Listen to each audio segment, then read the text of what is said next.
Shut up and sit down.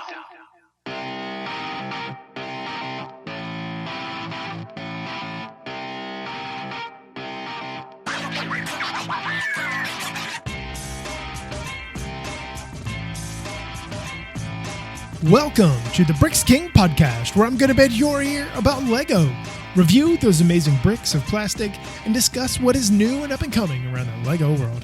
I'm your minifig host, Matt. Let's bet on it. Welcome in, everybody. Today, episode 242. Just solid numbers in there. 242. It works. You know, you take the 2 on the outside, you get the number in the middle. It's just perfect. I'm sure there's a definition for that, but I don't know what it is. Anyway, today is going to be a fairly quick show. Believe it or not. I know, right? You're totally like, liar. We don't believe you. Today, we're going to talk about the new book that is purchasable as of 2 days from today. It is called The Art of the Minifigure, and it's actually a quite lengthy book and has a lot of good information and great pictures, which are even better because I'm a picture book kind of guy. Anyway, that is what we're going to talk about today. So this book is absolutely gorgeous. I was able to get this from Chronicle Books, and I'll give you a little bit of what else is coming out from Chronicle Books later this year, and already has came out. We've already discussed a few of them, but also what else is coming out to look forward to throughout the year. Anyway, beautiful book, has some printing on the outside and an indentation of a raised, I should say, not an indentation, a raised minifig with the art of the minifigure here and Brian Barrett's. And then it goes into just a little bit information in here. And I'm kind of going to go through the book just a little bit at a time. I don't want to go through the entire thing because you guys will appreciate it yourself. But in the table of contents, here's what you have that is on offer for you. You have the before the minifig, you have the making a minifig, the castle, town, and space. Oh my, which is chapter 3, which I absolutely love. Breaking the mold, use the force, series 1, lights, camera, Emmett, which you already have an idea what that could be, what comes next, and then final thoughts. And then we have a bunch of credits that are in the back end of this thing. Now, I will say there are a lot of things that I didn't realize. Yes, I know Lego didn't start out making the plastic brick straight out. They did wooden toys and stuff like that. And then, you know, they got the brick and everything like that moving forward. But it's where the minifigs came into play. And the minifigs were not like the minifigs we know today. Minifigs went through many iterations and many follies and weird kind of just designs, from minifigs that were way too big to minifigs that were just really funky looking to really your plain clothes, plain face, no arms, weird looking minifigs. So here's a small little excerpt from one of the pictures that has the minifigs with no legs, no arms, or anything. It says, meet the extra, no face, eyes, or smile, molded penguin flippers, monolithic feet, and rhombus legs. It's just really funky looking. It gives you a little bit of a backstory. You know, minifigs are 4 bricks tall, so it gives you a little bit of a backstory about how that came to be, such and such. And it's a really good introduction if you didn't know, and maybe if you're even curious at all. It kind of really fills you in on that backstory to the point in where we are today. So chapter 2 goes into making the minifig, and there are things that I really didn't realize. You know, when the first minifig came out in 1978, it's like, wait, what? There's a lot of funky things, and they have a lot of these iterations here that are pictured and what they look like, with all kinds of different gear on and what they could have looked like and what they may have looked like, but ultimately what they did look like back then. And as you get further along, what they do look like. But the interesting thing behind it is how they manufactured them and currently how they manufacture them. And as we get further into this book, there are things that I didn't realize that happened with the minifig. And here's one of those facts. The Lego Group has printed over 650 unique minifigure faces, but they're all the same underneath the inks. Obviously, there's nothing there. They're plain. But if you think back to way back, I mean your childhood, and if you were around when the first kind of minifigs came out, all they had was 2 dots and a half smile. That was it. And what is really neat is they have some prototypes that are in here of the very first police officer and where it was where they finally got to that point. Again, 4 bricks tall. The elbow has the slight bend. The leg has rotation that is forward of 90 degrees and backwards of 45 degrees. I didn't know all this. Like, this wasn't a thing that I was like, oh yeah, you're totally right. And then it had the 2 dots and a line for the face, which I can't tell you how many I had as a kid. Now, one of my favorite parts of this book is where they have pictures of like the catalog pages and stuff like that. Bigger pages and then smaller, and they just have all the stuff, all the things as we make way for castle and town and space. And I mean, so the Blue Knight first appeared in the set number 375. Back when they were using 3 digits. Get out of here. Get that trash out of here. 1978 with stickers decorating his tabard and shield. Now, I'm a stickler. And there's a misprint in this book where it says decorating. It says deocrating. Yeah, that slipped past the editor somewhere. Bothers the crap out of me. No joke. But nonetheless, it's still really cool. And then we get to the castle. Obviously, everybody's like, the castle. Yeah, the yellow castle. Everybody knows about the yellow castle. I mean, the number of minifigs that you got, the playability, the feature ability behind this, it was absolutely terrific. So much fun. And it didn't have to be super amazing over the top. It just didn't. So in the mid-1980s, that's when they started getting into opposing forces for Castle. It wasn't just the Castle guys. You had bad Castle guys and you had opposing Castle guys where maybe they weren't bad, but they weren't quite the guy. And then the Forestmen came around, and I have a few of these still to this day. They're not in the best condition, but I have a number of them from the smaller sets. I didn't have any of the big sets, but I still have them, and they're exquisite. You needed bad guys. In 1987, they created the Forestmen. I was just a wee lad at that point. And then we get into the non-minifigure figure. Where stuff like the Friends, which are mini dolls, and you get into micro and nano figures, and you get into Fabuland. Fabuland doesn't have any minifigs. Get out of here. But some of these illustrations are absolutely incredible. What it could look like, what it might look like, what it will look like. So doctors and mail carriers and chefs and police officers and firefighters and construction workers. That's where Lego started in big with the town. It was called town at the time, not city. Especially young folk out there that only know it as city. It was called town once upon a time. Great fairy tale story. Great bedtime reading. Maybe this book. Anyway, the interesting thing is the minifig just... Once it got the 2 dots for the eyes and the half smile. I call it a half smile because it's a smile, but it's just that line. You really get into it at that point in time. Then we jump into space. The space theme began with just 4 sets in 78. Oh my goodness. 78. 4 sets for space, and it just blew up from there. We had multiple colored minifigs, and then we move along to where we had all kinds of different minifigs and the traditional helmet and stuff like that. And obviously that's not around anymore, but they brought it back for the Lego movie, and I think maybe the Lego movie too. I can't remember all the sets at that point in time. It's been a few years. Anyway, just some really great stuff. Then in chapter 4, we get into breaking the mold. Here in the 1980s is where Lego is like, boom, knowledge bomb. Here we go, folks. And they created the pirate stuff that had eye patches and beards and peg legs and hooks. They went totally bonkers and threw everything out. They're like, out of the mold, here we go. Now, one of my favorite parts about this entire book, it's about halfway through, is they have sets of the pirate theme that are laid out during a catalog page. Oh my God, I used to pore over those as a kid for hours, be like, I want this and I want that. And oh, that's the same as this one. Oh my God, it's incredible. Absolutely incredible. I mean, we had expressions and you had a monkey. You had a monkey called Spinoza involved in this. They had beards and all kinds of good stuff. Just incredible. How could you not appreciate that? Love that. The pirate theme just really it changed things. It absolutely changed things.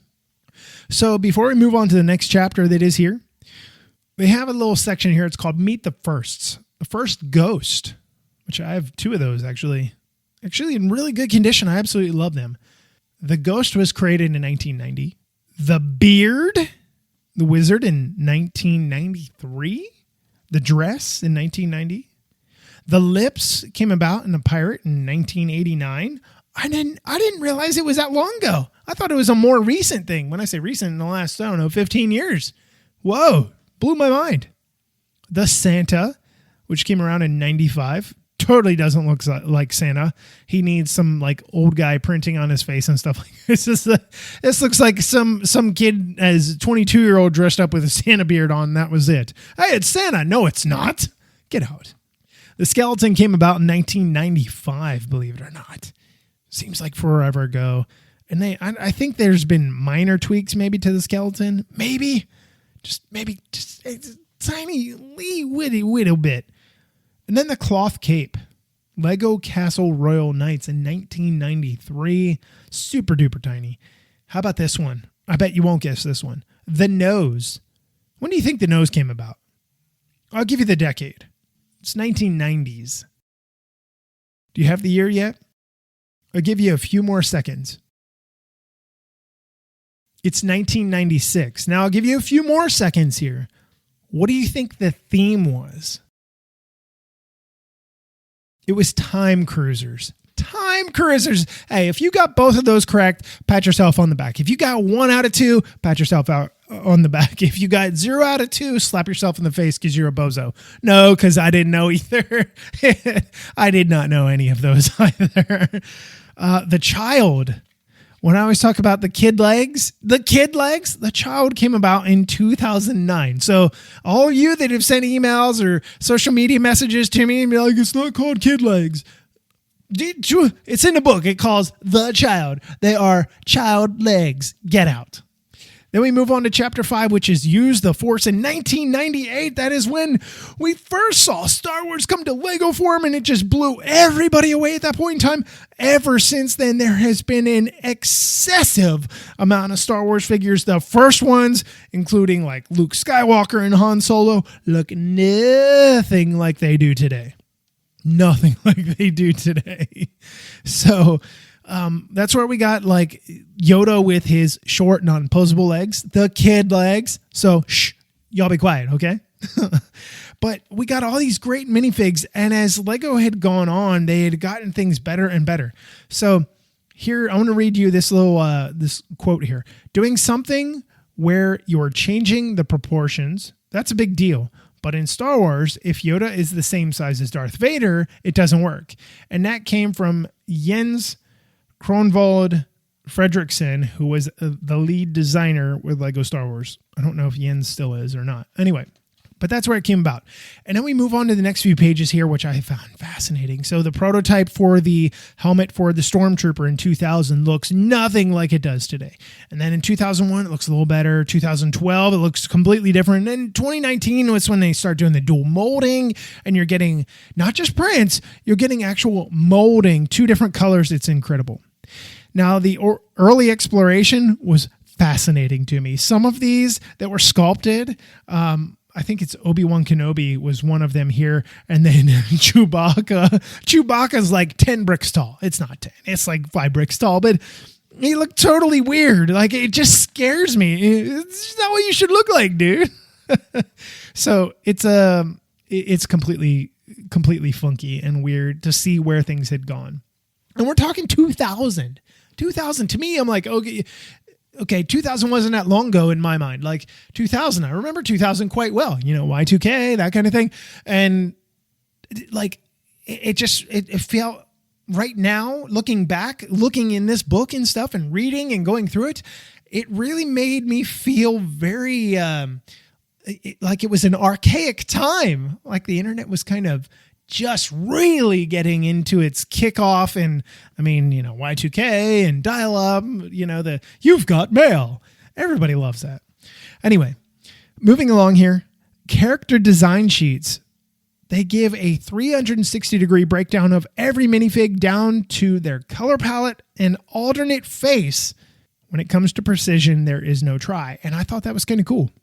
It makes sense. I mean, if you're a minifig designer, you're one of the graphic designers, you want to know, what is this going to look like on all sides? Can we please print on the side of the legs? Please moving forward. I say that, but then there are going to be people like, well, they totally screwed that one up. It's coming. It's coming. I know this. It's coming from somebody. So in 2001, Harry Potter. They had to figure things out for Harry Potter. And I'm not going to give you all the details. You need to read this book. But looking at Harry Potter from then until now, unbelievable difference. Absolutely unbelievable difference. Then they moved into skin tones, where you had your darker color, you had your really light color, and then you had your yellow color. Just incredible. It just absolutely works. And then we go and we get to see some Yoda throughout the years and different stuff like that. And then we get into chapter 6, which talks about all the minifigs, and the newly hired designer named Matthew Ashton showed up at a freewheeling brainstorming session ready to present. His idea was a collectible line of minifigs. Thank you, Matthew Ashton. Thank you. Because you did it. And you knocked one out of the park. And that's why you've continued to go up the ladder, I guess. There's some really cool stuff in here as far as the design elements and stuff like that work as far as the minifig goes.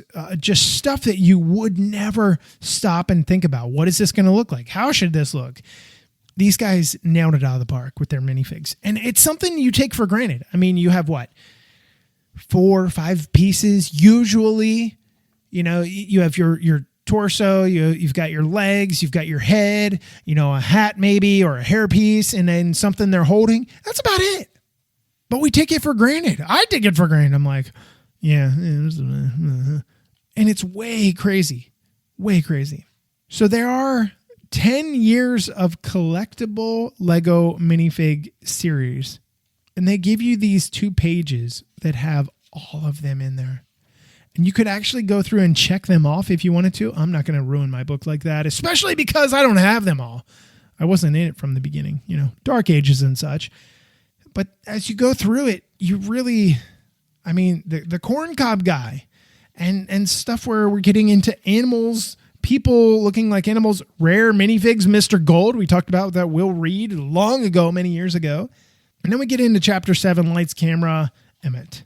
And we see where it is poured over into Ninjago and City and stuff for Harry Potter and Spider-Man, different series and stuff like that.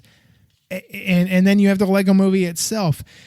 There's so many different things. So one of the most fascinating things I thought about this, if we're going to get into time capsule, time machine, and go back to the Lego movie in 2014, all business. It's safe to say that Lord Business had a tough time navigating the minifigure gauntlet, while Lego designers try to recirculate pieces and elements among different sets as much as possible, creating a villain. This over-the-top required a few one-offs. As always, the focus came back to the system, right? And the quote says, "He had his big boy boots to make him taller and more imposing than everybody else." That came from Vice President Matthew Ashton. "We needed to develop special legs for him so you could build something that wouldn't fall to pieces as the children were playing." And that's what it comes down to, right? Play. Then we get into the Ninjago journey, which I'm a giant fan of if you didn't know that. If you're new to the show and you're just now learning, I love Ninjago probably more than I love Air. Totally kidding.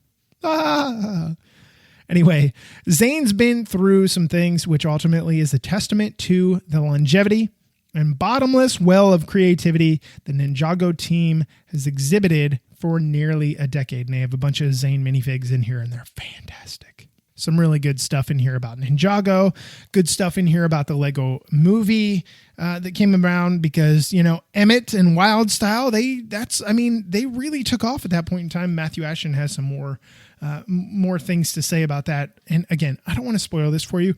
I want you guys to go reach out and get yourself one of these because if anything, I'll get into the book thing at the end, but yeah.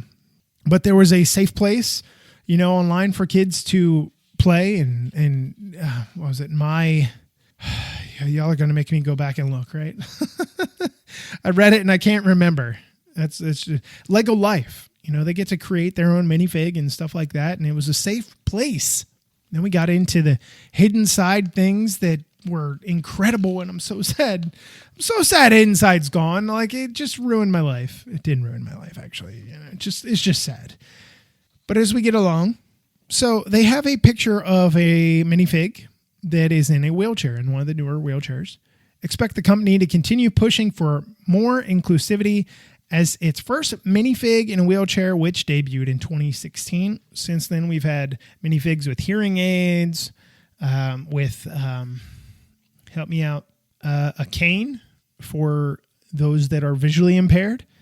Left to this, which they're talking about, there's a little baby minifig here. Fans embraced the youngest member of the minifig family that same year as well. If I'm not mistaken, was it with the hospital? No, it wasn't with the hospital. It was with something else. It wasn't the hospital. The hospital was a couple years after that. And then they had popular sets like the Research Institute and the Women of NASA that highlighted women in science, showed the demand. Then we had the Everyone is Awesome set, where everyone is welcome, created by Matthew Ashton. It was something that was super incredible. I still have it myself. I mean, the Women of NASA, that was a big deal. That was absolutely a big deal. Highlighting women that had such a massive contribution in the world at that point in time, still to this day, but at that point in history, where it was more like, this isn't my opinion, but it was more like, are you going to make my breakfast? Are you going to clean the table? Are you going to do the laundry? Are you going to stay at home and watch the kids? That's more of the sentiment that was there. Now, that was fading, but it was definitely there. And I grew up in a family where, my grandmother that's what her expectation was, where I'm going to stay home. I'm going to raise the kids. I'm going to watch the grandkids. I'm going to cook breakfast for you, lunch for you, dinner for you. And it was just the old school mentality, which is absolutely mind blowing to think that it wasn't that far long ago that was the case. And then we get into the original blank canvas minifig. They had the wooden one. I don't think they have this anymore. I'm pretty sure they don't. And it was still funky as its own right. Big wooden piece that you could do things with. But then they get into things, sustainability and such, and, packaging and reused cardboard boxes and all these minifigs that you can create from these sustainable materials, which is really, really neat. Anyway, so then it gets into the final thoughts and you have your credits. I highly suggest you go ahead and check this book out because it is one of those things that you're going to keep. If you have a Lego book library, you're absolutely going to keep. And it could be just like a coffee table book. So before I give you all these informative type pieces that are coming your way from Chronicle Books, my wife and I, so I'm a giant Dallas Cowboys fan. I was raised in a small town in Pennsylvania, here in the United States, Northeast Pennsylvania, or Northeast United States if you're looking at a map. And my father was a giant Cowboys fan because at that time when my dad was growing up, they were on TV all the time because they were, at that point, America's team. Everybody watched them. They were on every TV channel and they were winning. This was like the late 60s, 70s. So they were always on, absolutely always on. And so he became a fan. The Eagles weren't on at that time. Our closest market is Philadelphia, Pittsburgh, and now obviously Baltimore, and then further down Washington. Washington, D.C., the Washington Commanders, I guess now. It was the Redskins at that point. Anyway, what ended up happening is he became one. Well, as I grew up and I became a fan of a bunch of different things, I'm a giant fan of ice hockey. I grew into the mold of, I'm a Cowboys fan. My dad loves Cowboys. I love Cowboys. Oh my God, let's talk about Cowboys. Well, lo and behold, in 2005, I ended up in Dallas myself. And have been here ever since, 17 years later. So my point is, let me get back to it because that was a long tangent, I know. My point is, I'm a giant Cowboys book collector. So anything to do with the history of the Cowboys, modern, recent, old school, semi-old school, heyday, I have probably 20 books along with all kinds of different Cowboys memorabilia. One of my closest friends used to play for the Dallas Cowboys for a number of years. If you are a Cowboys fan or you live in the Dallas area, you may even know who I'm talking about. I'm talking about Barry Church, who played safety for the Cowboys. And one of my closest things that I have that is Cowboys is a helmet signed by him, one of the newer style helmets signed by Barry. I was like, hey, would you sign this for me? Here's why. Because I have a massive collection of Cowboys memorabilia. I have helmets. I have pictures. I have signed pictures. I have pictures of players with players and stuff like that. So it was one of those things. Anyway, books. For me, it's like I like to go back and I open them up and I read through it and I relive memories, at least from the, 1990 onward. And I experience all that. And even the past stuff, I've watched so many documentaries and seen so many old games on YouTube and such that I'm in it.